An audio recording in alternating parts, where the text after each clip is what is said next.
O kia ora e hoa. Haere mai. I've got something really interesting for us in our Suzy's Book Corner. 2 really cool books, but they both have a gory picture. This is old T-Rex, and this is the big woolly mammoth. And they lived in the time when prehistoric animals used to attack each other for dinner. Well, not so much the woolly mammoth, but definitely the T-Rex. So there's a picture in here that's a little bit gory. I tell you what, when we get to that part, I'll hold the book so you can't see the picture. And if you want to see the gory picture, you can look for the book in your local library or your local bookstore. Okay? How about that? I thought we could have Old T-Rex today. It's written by Geoff Gudsell and it's illustrated by Ned Barraud. And Ned's drawn some amazing pictures. And Geoff has done lots of research. Are you nice and comfy?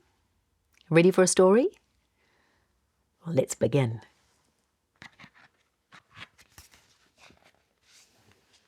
Old T-Rex was a fearsome thing. Ooh, look at him. With his size and his height and everything, he had huge jaws that opened wide. But I'd have been too scared to look inside. How about you? Would you like to look inside those jaws? Not me. I wouldn't have liked to end up in the gizzard of this North American tyrant lizard who strutted around and was quite audacious when he lived way back in the time Cretaceous. Look at him strutting around. Isn't he audacious?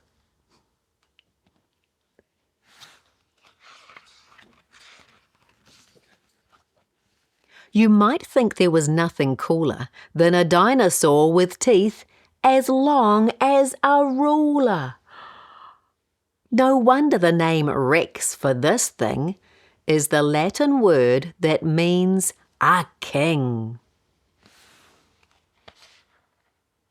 Okay, this is where we get to the gory part. I'll turn the book like this and say, you can imagine T-Rex licking his chops after gorging on the herbivore Triceratops, or even having a snack before his dinner on another T-Rex who must have been thinner. Okay, here we go. If I had seen his long, heavy tail, I would have shaken and my courage would fail. When I saw his huge head in all its might, I'd know it could inflict the world's strongest bite. Those are big jaws, aren't they? But look at this big tail. I wonder what dinosaur that is.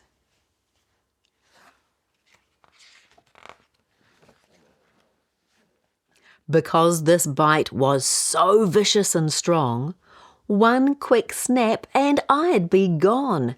It would hit me with a strength of world renown, equal to an elephant sitting down.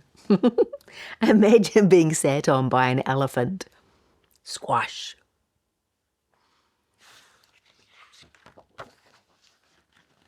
While using his 2 legs to walk along, did he ever listen to the birds and their song? Good question. Did this animal, who weighed nearly 9 ton, ever roll on his back to enjoy the sun? I wonder.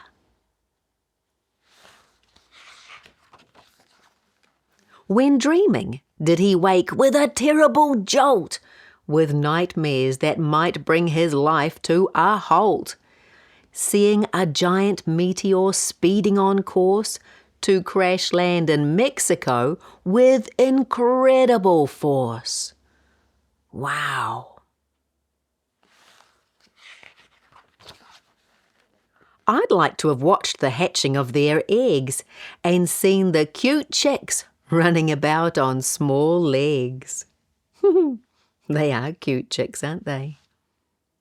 Although sadly you can't see T-Rex in a zoo, you can see in a museum the skeleton named Sue. A T-Rex named Sue. Old T-Rex was a fearsome thing.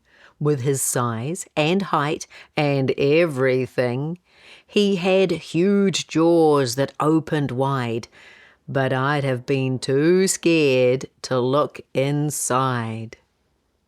And that's the end of the story. But in the back of the book, there is so much information. Can you see what I mean about Geoff having done so much research? Lots of information about T-Rex, where it lived, and what it did, and information about some of the other dinosaurs we saw in the book, like the one with the big tail. Wow! I think this is a really good book, and a book you could get out from the library or have a look for it in your local bookstore. Just remember, there's a pretty gory picture in here and a pretty gory picture in here too. But there's lots of information about the big woolly mammoth. And if you want to find out more about these books, you can visit oldT-rex.com. And come and visit me again soon. I'll find us some more interesting books, okay? I love it when you come to visit. Ka kite.